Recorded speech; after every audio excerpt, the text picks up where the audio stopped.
she just felt like home. Chris and Rebecca dated 5 years before they married. Talked about children from day one.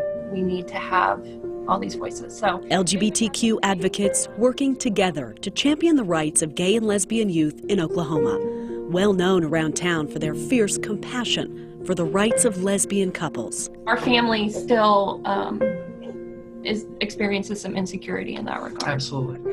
I felt like I had met my yin to my yang, so to speak. They married for love, a blended family, 2 moms, Chris's teen son, and a baby boy. That was my dream, and then eventually my dream came true. Rebecca carried the child, conceived by artificial insemination from a contracted sperm donor from the app justababy.com. There was a contract here. Yeah. And the contract was done in Texas at a conference between the sperm donor and the biological mother. On the baby's birthday in 2019, Chris cut the umbilical cord. The Oklahoma birth certificate lists mother and mother. I mean, it's pretty simple. That's black and white. And so I'm not sure why we are getting caught up in the gray. Last year, though, the marriage fell apart and it got ugly. Rebecca refused to allow Chris to see their young son. She filed a victim protective order and claimed abuse. Then, in a shocking legal maneuver, Rebecca used a loophole in the law to have her wife removed from the birth certificate. Whenever you are a married couple, the child is presumed to be of both of the mother and the father. So under these facts, if it had been a married heterosexual couple, there wouldn't be a question as to who the father and mother were designated by the court. Judge Lynn McGuire ruled the non-gestational mother, Chris Williams, failed to establish parental rights. Even though she was on the birth certificate, the judge ruled Chris should have to adopt her own child.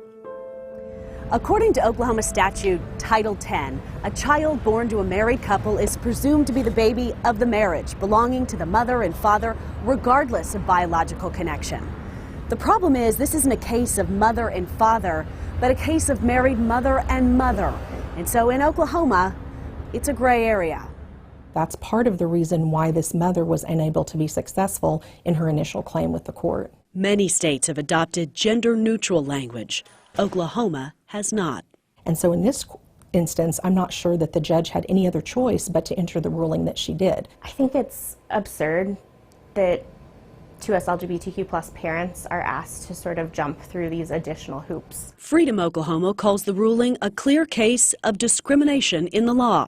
It's not fair for 2S LGBTQ+ parents, but it's also not fair for kids to know that at any point in time the courts may dismiss their parental relationships. Can I ask you a few questions, please? Rebecca Wilson won't answer our questions about her legal strategy here. In filings, though, she has claimed her wife is not the baby's mother because she didn't adopt. Every time the couple meets in court, the law seems to favor the gestational parent. Over 2 years of my life with my child was bonding with him. Before that, when he was in and growing, there is a connection there, and for the courts not to respect that and honor that is mind-blowing to me.